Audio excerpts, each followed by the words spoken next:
On pensait qu'on avait levé et puis le lendemain on n'a pas levé et puis on était mort et puis finalement le surlendemain on a trouvé. Donc rien n'est jamais acquis et rien n'est jamais foutu.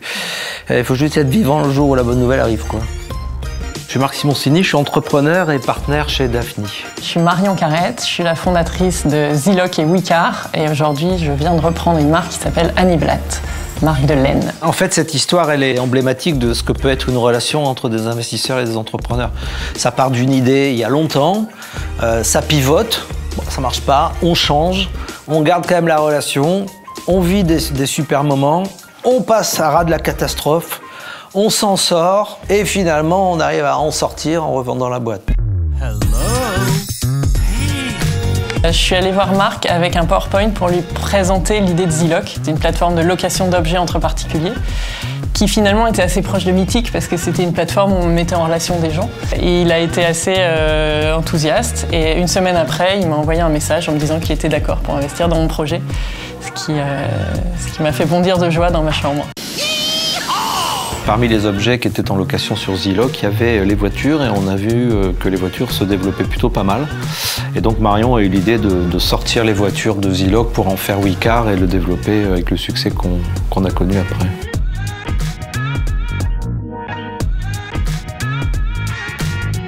Louer une voiture au coin de la rue, tout simplement. Wicar, une envie, une voiture. Elle est vieille. Non mais c'est vrai, la relation, 14 ans, quelque part on travaille ensemble, 14 ans dans le digital, c'est vieux, quoi. Sur Ziloc, on a eu assez rapidement un produit d'assurance pour assurer les biens. Mais très vite, en fait, sur la voiture, on s'est rendu compte que c'était plus compliqué. Et donc j'ai galéré à trouver un assureur auto. Et un jour, je viens en board, je raconte ça à Marc. Et Marc, il me dit « Ah, attends, je connais quelqu'un chez AXA, viens, on va aller le rencontrer. » Et donc on a fait un rendez-vous ensemble chez AXA qui m'a permis d'enfin avoir mon assurance auto. Si vraiment ma mémoire est bonne et que je connaissais Claude Bébert d'AXA et que je lui avais dit « il faut que tu rencontres une start-up formidable », si je n'avais pas connu Marion depuis 10 ans, je ne l'aurais jamais fait. Parce que vous imaginez si je lui présente une start-up qui s'y prend mal ou qui est vraiment mauvaise, ou donc voilà. La preuve, il est venu avec moi, il était peut-être pas complètement serein. J'étais avec toi. T'es venu avec moi. Toi, ouais. Bah, enfin, je l'aurais pas fait pour tout le monde, quoi. C'est ça que je veux dire. C'est le seul rendez-vous. C'est la seule fois.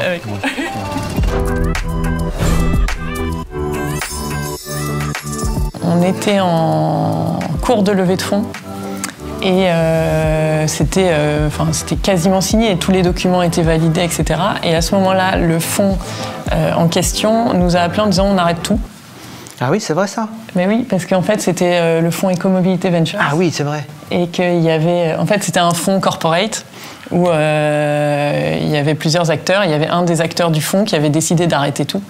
Et donc, résultat, ils avaient décidé de geler tous les investissements. S'il n'y avait pas eu Marc et toute l'équipe à côté, moi, ça aurait été vraiment compliqué. Et le fait qu'il y ait un soutien, bon, et puis on était dans la même galère, donc on avait tout intérêt à trouver une issue. Bon, finalement, ça s'est fini. Ça s'est bien fini, mais sinon, on n'avait plus de cash à la fin du mois et ça s'arrêtait, quoi. Alors moi, je donne aucun conseil, parce que je gère très mal les hauts, les bas, les milieux. C'est un problème de caractère. Marion, elle est toujours constante, elle est toujours posée. Moi, je cours partout, je dors plus, je mange plus. Elle prend ses week-ends. De toute façon, il suffit de voir nos gueules. On a la même start-up. On voit tout de suite la différence, quoi. Donc je sais pas, c'est un problème, je sais pas. Non, mais moi j'ai longtemps complexé à cause de ça, parce que c'est vrai que j'ai une chance incroyable, c'est que je pense jamais au boulot le week-end.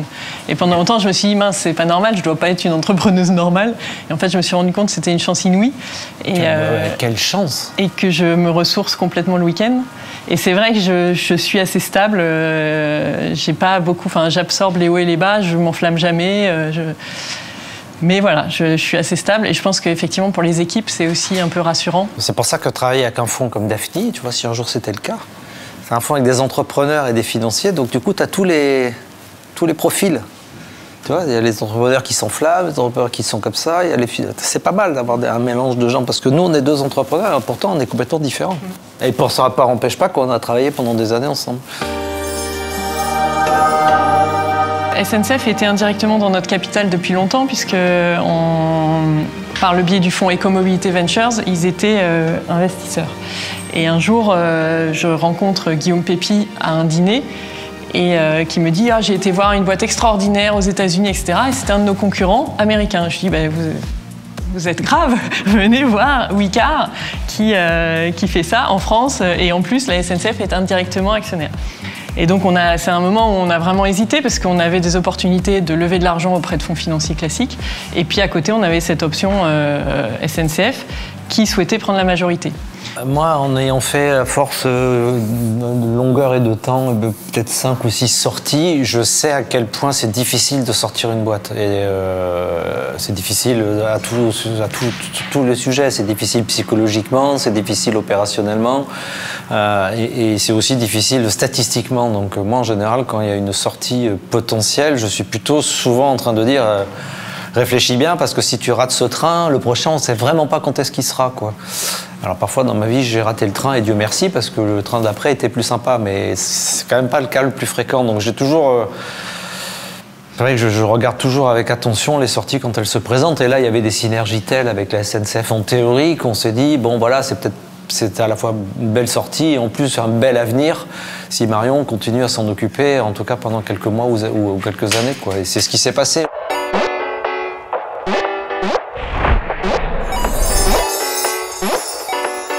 Donc on a vécu sur une longue période tous les cycles possibles en général, ce qui arrive à des startups entre le moment où elles naissent et le moment où elles peuvent mourir et le moment où ça devient un succès.